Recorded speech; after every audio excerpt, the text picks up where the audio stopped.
Welcome back to the farm, everyone. First thing every morning, it seems like the chickens come over to this tree pile from the tree that fell in the front yard. Don't know what their obsession with it is, but they're always over here. So, oh no, I've been caught. Run! I wonder if there was bugs in the tree or something that they're in the world. Chickens are crazy. I doubt any of you can guess what we're doing today. It's totally not harvesting for the 30th day in a row. That's a little dramatic, Murphy. We've only been harvesting for maybe 2-3 weeks now.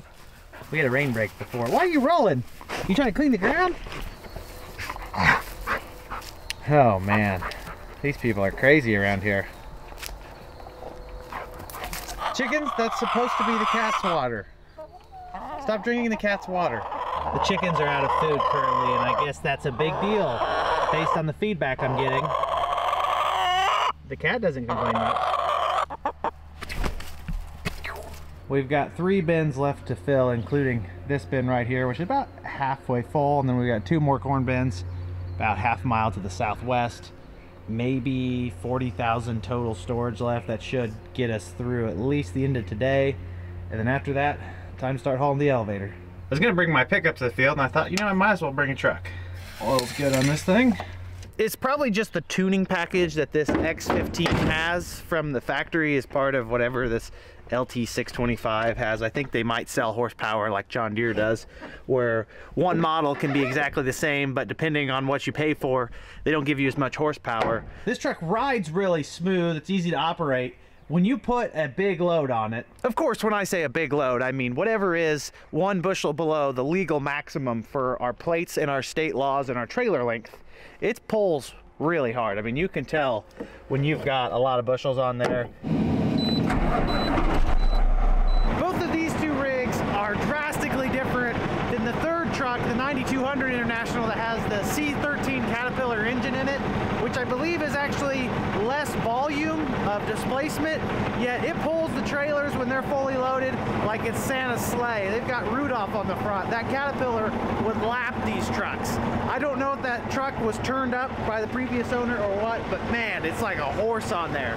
It probably sounds like I'm being dramatic. I'm not. If you lined all 3 of our trucks up in a starting position with the same amount of bushels on them, that C13 and that 9200 would be a full truck length ahead of these trucks within the first few gears. It just takes off.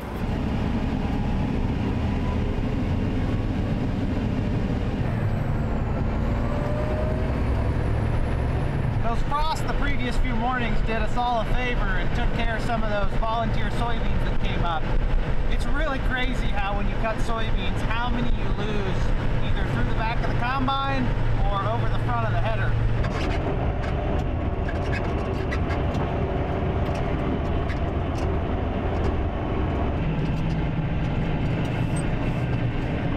Not a single truck driver at work yet this morning, and Dad's already fired up the combine, so the bottleneck will begin shortly.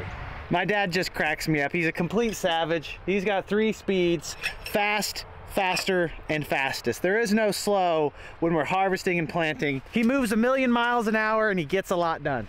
He's extremely hardworking, very smart, except for when it comes to technology, which I don't understand how that's his weakness.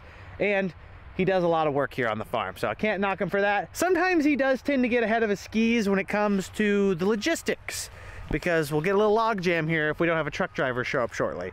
That buys us 7 or 8 minutes of harvesting by having an empty truck. Windows need clean too. Yesterday I had the joy of rooting for my beloved Fighting Illini as they beat Michigan in football, which is quite the accomplishment considering Michigan was the returning national champions. Today we've got NFL, obviously, although I don't have a favorite NFL team. I used to root for the Rams because they were in St. Louis and they moved to Los Angeles, so now I basically root against them out of principle. My late granddad was a massive Rams fan. I'm sure that when they announced they were moving out of St. Louis, he was probably rolled over in his grave because of disappointment. And now I just don't have a team. I kind of want to root for the Lions. I don't know though. The truck showed up and we finished that field up. Time to move to the next one.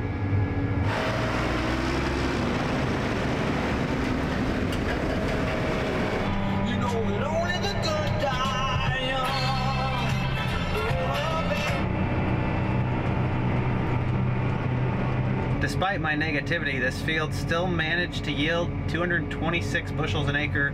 You can see where the tree lines really took their toll on the outside round. And I think this is probably where we dropped in that Pioneer 13777. Maybe that hybrid is better suited for a farm like this. It's hard to say for sure because Dad doesn't put it in his planning map. I just have to evaluate his notes after the fact. This field and this field over here were all channel 211, and then here's where we put in the 13777. Almost 230 bushels an acre is a pretty respectable yield for a field with this low of a quality of soil. So we'll take that one to the bank. We moved down the road a few miles to another super variable field. We've got some DeKalb 6465 out here. Go ahead and make one pass along the highway. How's that for water damage? 5 or 6 acres there. This is the only place where it's bad enough to be visible. A lot of times water damage in corn is a silent yield robber. You can't always see the damage physically. You sure can out in this spot. The corn's laid over and just looks sickly. Water hurts corn. Who would have guessed? Here's a learning lesson for a combine operator. Always completely empty your combine before splitting off a new land. Regardless of how much space you think you need, you probably need more. Katie would not have made that all the way through, so I had to go all the way back around. I know, a lot of hard work for me in the cart. It's probably a good problem to have. This corn's not yielding that bad, so the combine gets full quick. It doesn't actually matter in the least bit, just not maximizing efficiency. I think if you're looking for the pinnacle of efficiency, you're watching the wrong operation here. We're far from perfect.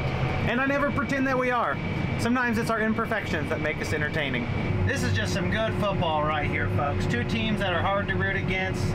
God bless cellular data and iPads that you can watch stuff on a Sunday in a tractor. The bin's full back at the main farm, so they're moving to the last bin site. Katie's full. I'm gonna go shuffle a truck around so we can get some more space here in the field. This DeKalb 6465 is really impressing me on this very variable farm. I don't know what happened, if the rains fell correctly, because it was definitely wet when we worked it and we planted it, yet the yield out here is just insane. Every single bin up there at the main farm is full. We've got 2 small 30-foot bins, might hold 11,000 a piece to fill here, and we're out of space. We ended up getting about 43,000 bushels in that south 48 footer. That's pretty good. The one to the north, it's a 48 footer too, but it doesn't hold quite as much. The rings don't sit as high and the roof is steeper. So we got a lot of corn sitting here at the main farm. Hopefully prices go up because it's not looking too profitable. We got some more rolling storage at the field. That should buy us another 10 minutes of harvesting. People always give me a lot of flack, rightfully so, when I joke about the profitability of a farming operation with current prices, looking at our fleet of equipment and then scratching their head wondering, how could it not be profitable, yet you have all of this equity tied up in machines? Well, the joke's on you guys. We don't actually own any of this equipment. The bank lets us use it, we just have to pay for it once a year. In all seriousness, the profitability of farming varies widely. A couple years ago we had immense highs, ridiculous income per acre, even off of acres we didn't own. The reason for that were good yields and good prices. Now we're on the opposite side of the spectrum. Okay yields and very poor prices. If you couple that with extremely high costs of production and inflation, it actually paints a pretty poor picture for the farm economy. Thankfully, these things usually average out. As long as you don't overspend in the great years, you should be able to weather the storm of the bad years. Anyone watching this who is remotely familiar with the competitive nature of acquiring new land through either buying it, renting it, crop sharing it, you name it, knows that the numbers actually aren't that great. You have to be a highly efficient operation and be willing to work with a lot of risk on the table for minimal profits to add a lot of acres to your operation. Our most profitable acres by far are the ones that were bought many decades ago. That is where the money comes from. It's not from the acres we farm that are rented or custom farming. It's the owned low leverage acres that pay the bills on an operation like ours. To summarize it simply, the money is not in farming. The money is in owning the land. It's just really hard with current interest rates and really high land values to just acquire new land without access to a lot of capital. The stuff that we farm has been in the family for decades, if not centuries at this point, and those acres allow us a lot of room for profitability because we also get to collect the landowner's income. Whereas a lot of people are acquiring land, they're paying big rents, they're doing stuff that's very aggressive. At the end of the day, the owner of the land is catching the most of the income, and the farmer, although very efficiently, is taking on a lot of risk to hopefully make a little bit of profit.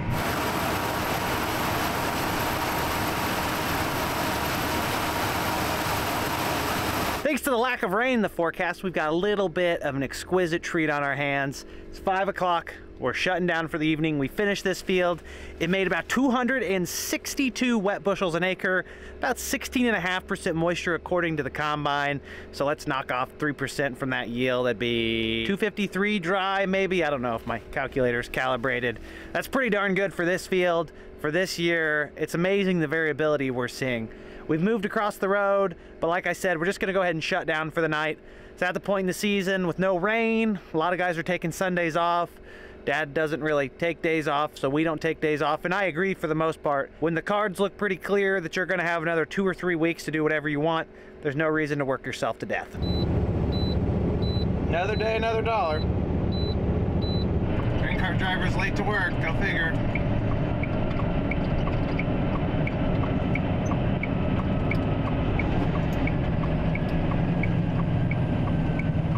There's your issue right there. Not much time for the cart guy to get here when the combine starts full from the night before.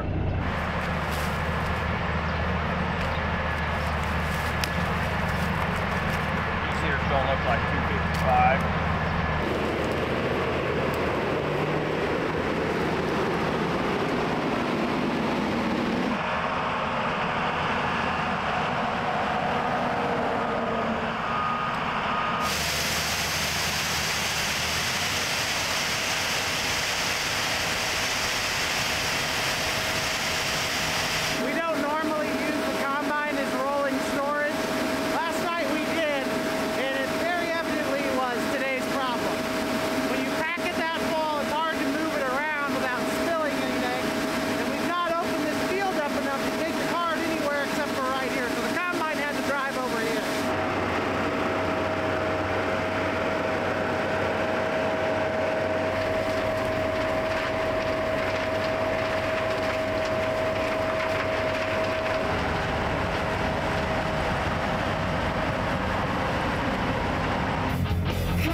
We're kind of on the lookout out here because about a half mile to the north, I've got a friend that said he shot a 12+ point buck. He had some trail cam pictures he showed me, but you never know with deer hunters. They say something's 8 inches and it's 4. The math never maths right. The unfortunate part about this beautiful buck that he shot is that it survived because I think he missed a shot slightly high or hit him in the shoulder. I don't even know. Obviously did not hit the target exactly where you need to end a big deer. So the deer ran away. He tracked it south this direction, missing an opportunity to tag a buck of this size with a beautiful curling antler set on it. It's probably a little bit heartbreaking for a deer hunter. I wouldn't know. I just like to hear other people complain about their misadventures. Finishing up another one. Our most scenic farms always seem to be our least productive. God is certainly humorous. Dad took the big combine to the fuel tank. This south bin here is about full. Looks like we got maybe 13,000 bushels in it. We possibly could get a little bit more on this last partial load, and we're gonna move to the shorter one on the north.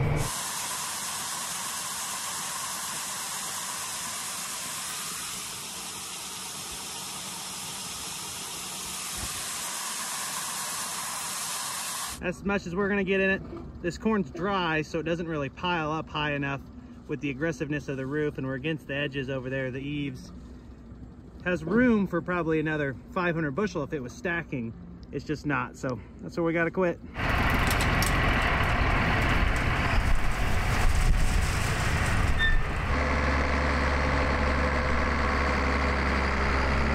They're gonna finish setting up to our last bin there.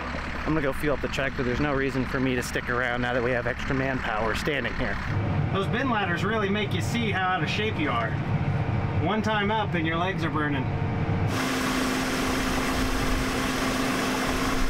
That last field was another one with the caliber 6465. It ended up making 216. That is 216 bushels an acre. There's some decent soil out there in the lower spot. There's some poor soil along here. It actually all yielded fairly well. The hard part about this farm isn't necessarily the soil. It's more so that it's broken up into smaller sections, and most of these sections are completely surrounded by gigantic trees. On most years that hurts you. On dry years that really hurts you because those trees steal a lot of water and sunlight. You can see it on the yield map pretty clearly. In a perfect world there wouldn't be trees, although our world wouldn't exist without trees. So we gotta farm around them. Say bye to mommy, we're going to work. Bye.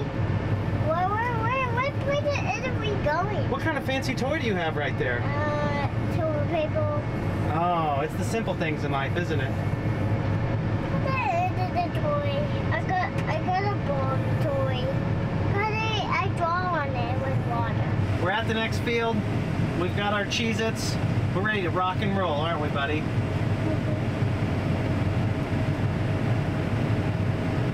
Is that a peanut butter and jelly? Is that good?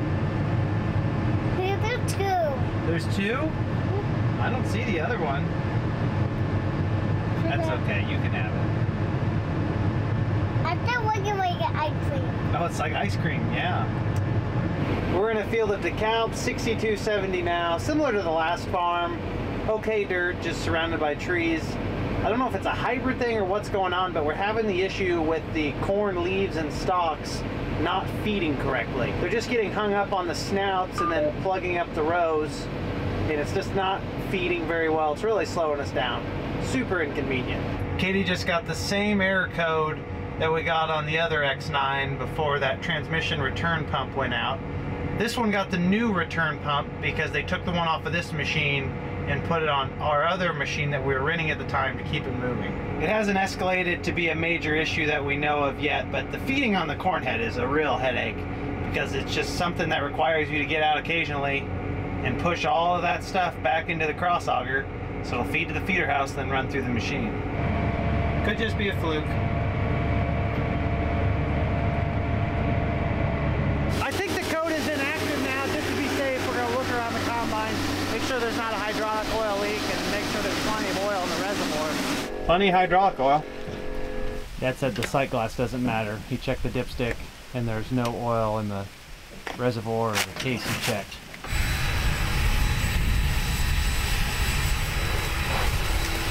It's not even showing, is it?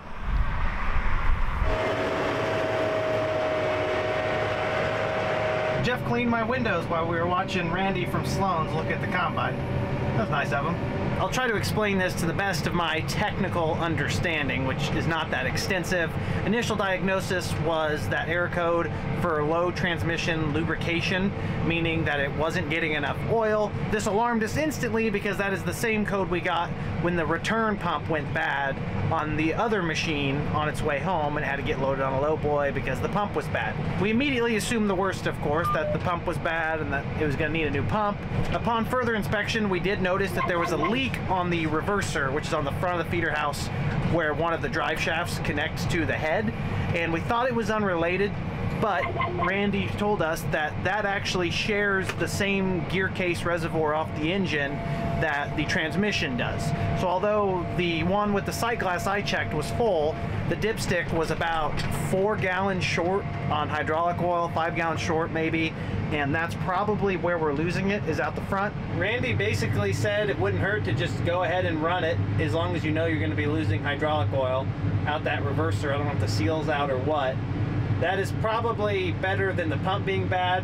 If it's just a seal on the reverser other than having to pull the reverser off, which is a pain, it's not going to be a terrible fix.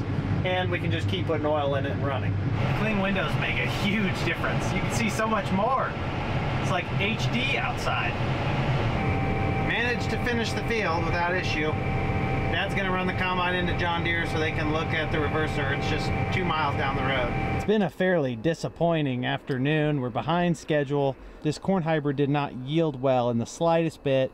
It was horrid getting it to feed into the combine. Then of course we had the combine hydraulic issue going on. I'd planned on us being moved up to the big 300-acre farm and started on it this evening, and we're nowhere near close to that, especially with the combine going to the shop now.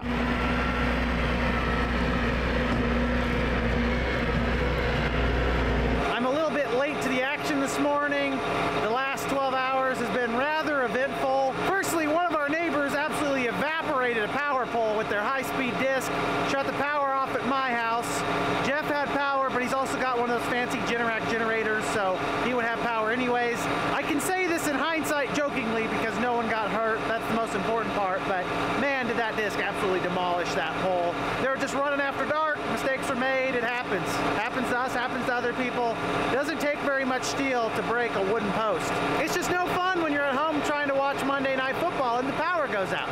Secondly, this morning I had to help Allie run the boys to school because she's under the weather, and I have time, flexibility to kind of go help her with that, to make her life a little bit easier. And of course, the big machine's in the shop right now. Sloan says that they're supposed to have it done between 10 and 11 a.m., replacing the reverser seal, and that oil leak should be gone. Here's the game plan. We'd originally planned on finishing this field where I am and then moving up here. We've got 300 acres of corn to pick. Because the big machine went down, we brought the spare 670 from down here. We're gonna pick some small fields around home until this is ready to roll today. Not gonna take the smaller machine up here because we need the capacity to keep the trucks running. Here's our first stop. Another pretty poor farm, and we've got this DeKalb 6270 on it, so we'll see if it does any good here. Hopefully they have the other machine done. We've only got a couple good days left of running. I'm ready for harvest to be done. It's that point in the year. This DeKalb 6270 is just horrid out here, yielding way below everything else. It's probably the last time it sees the light of day on our farm. I was harping on the poor performance of this 6270 on our last farm and how far below our second worst farm it was. And then this field ended up being 18 bushel an acre worse than the last field of it. Not a good year for this number. A new set of cards has been dealt. Our machine is not done in town. We thought it was going to be done a couple hours ago. That's not the case. So we filled up to 670. We're moving up to another field. The elevator where we're going to be delivering said that they're pretty much full. They've got room for a contracted amount of bushels, which is like 10,000 on this farm. That should have decent yields. That contract should definitely run out long before the field is out of bushels.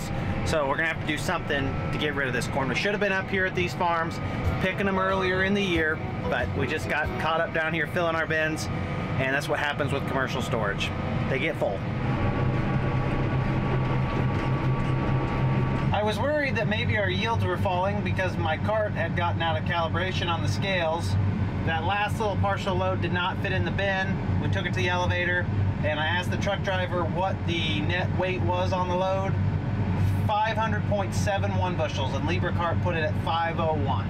I'd say that our scales are correct, and the corn we were picking was not good. Katie's running Old Faithful, opening up a field that ought to yield a whole lot better. Good dirt, and then we've got Beck 6374 out here. Our only problem is going to be the elevator space. We'll have to haul somewhere else once the contract's full. In some sort of twisted, ironic way, it's a good thing the big machine is down because of the commercial storage situation. We've got the contract to fill right up the road, and the other elevator we'd haul to is probably 10 miles away one direction. So we're going to dispatch the trucks separately. One truck's going to haul up the road, move some bushels, and the other one's going to go farther away and kind of keep us moving a little bit better. It's a little more confusing, but it makes the most sense. It almost looks like it could rain outside. That'd be hilarious. Okay, I thought we were going to be waiting. It sounds like the close truck is going to be able to keep us up, and then Jeff will be back around every so often to kind of give us another little leapfrog forward. Maybe the combine won't stop. Corn's yielding well just based on how fast an 8-row head is filling up. It's Nate. He takes a long way around but never really answers the question. I don't criticize Nate. It's hard to come by truck drivers anymore, so you gotta be nice to the ones you have, especially if they're family. We're just crawling right through this field. Looks like Bruce, our Pioneer dealer, is blowing off his combine and corn head. He must be done for the year. He moves a little quicker than us. I think we're kind of slow, really, for how we're equipped. I don't know why that is. It's the shape and size of some of our fields that slows us down, or we just don't push hard enough with the machines. Really, we should be done by now. There's one heck of a violent wind out today. Probably a fire hazard if we're being honest. I've seen reports of fires in the area, nothing around here thankfully. It's this time of year, if it's not raining, you're picking corn, you got to keep a tillage tool hooked up somewhere because these fires can spread really quick. We've about got this field finished up. It was really for the best that we've got the small combine because the trucks have just been perfect. They've not been sitting at the field. Every time they show up, I load them, and the combine's only had to stop once. Looking like one of our better fields of corn for the year. Here is the current game plan. The S670 is going to get shut off and locked right there because the X9 has been fixed. It is at the next field, which is that direction north of Mattoon, maybe 10 miles. I don't know the exact distance. I'm waiting on a truck because I've got 900 plus bushels to offload. That way we can keep these separate. It's easier to separate them on the truck than to intermingle loads. Even though my scales are really accurate on the cart, it's just less record keeping if you don't split loads with a different owner, different organization, whatever. And in this case, I may try to fit it all on. No, officer, the truck's not overloaded. You're just seeing things wrong. It's been a long day. Harvest is taking its toll on all of us. Just record keeping, that's all this is. Go ahead, shoot off the fireworks, sound the alarm, pop the champagne, whatever you want to do, because that field of Beck 6374 will go down as our best dry average of the year so far by a few bushels. It averaged right at 260 an acre, 260 bushel an acre, planted in mid-May. I really think if some of these hybrids were planted in April and got the right rains, 260 would be underwhelming. I think we have yield potential in the management strategies for 300 bushel corn. We've just not had the seasons to maximize on that. 260 for May planted corn is absolutely phenomenal. Our April planted corn over there that went in the ground 4 weeks earlier actually got much more misfortune. It made 228 next door. Planting date had a tremendous impact this year. Management also helped. And then of course hybrid, I think the 6374 is maybe a little bit better than the 0953 Pioneer we had over there. In hindsight, it's probably a good thing we didn't plant this in April, because I sure thought about it, but luck was on our side. There's the headquarters of the great Rural King Farm and Family Store, for those of you who've heard of it, right here in Mattoon. These combine operators hardly ever give the grain cart guy any slack. Already waiting on me. I never got time to show you. The reverser is on the front of the feeder house, right in there where the corn head drive shaft attaches to. I don't know how far we're gonna get tonight. We may just open this up and quit. Big project here, over 300 acres, contiguous. It's a lot of corn to haul.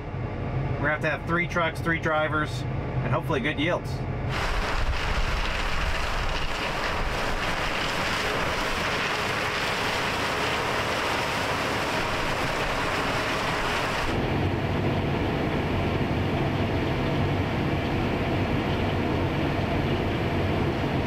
I figured out what's going on here. I don't have the boundary correct on this field, so the combine thinks it's on the other side of the property line, and the section control is telling it that it's picking less rows than it is.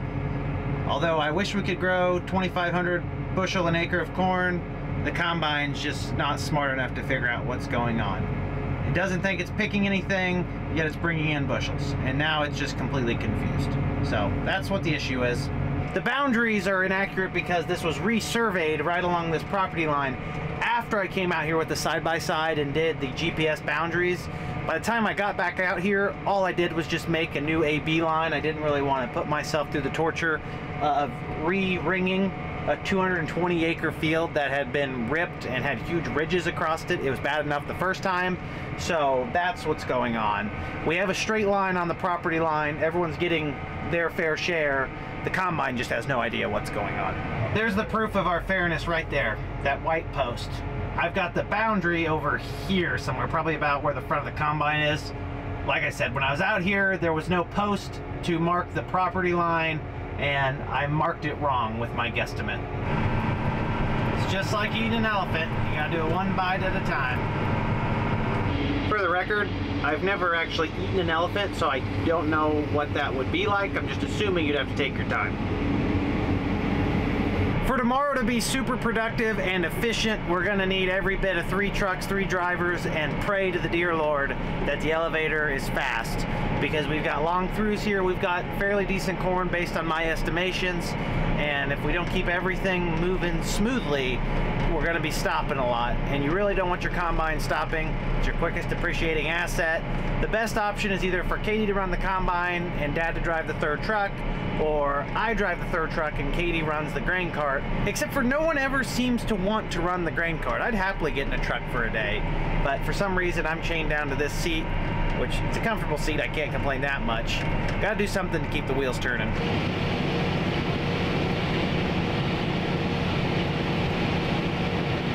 Case in point, waiting on a truck with a loaded cart, and I believe the combine's full as well. Depending on how it unfolds, we should have a couple days here, and then we've got a few straggling fields around home to finish up, and then we would officially be done with harvest. I would normally extend this a few more days, but because this is going to take a little while to finish and to finish harvest as a whole for the sake of keeping everything timely and chronological, I'm just going to pull the plug on the video, or it'll be 100 million minutes long, or as my son Lennon would say, 80, 40, 15 teen minutes long, which is a lot of minutes, especially when you ask a 3.5-year-old.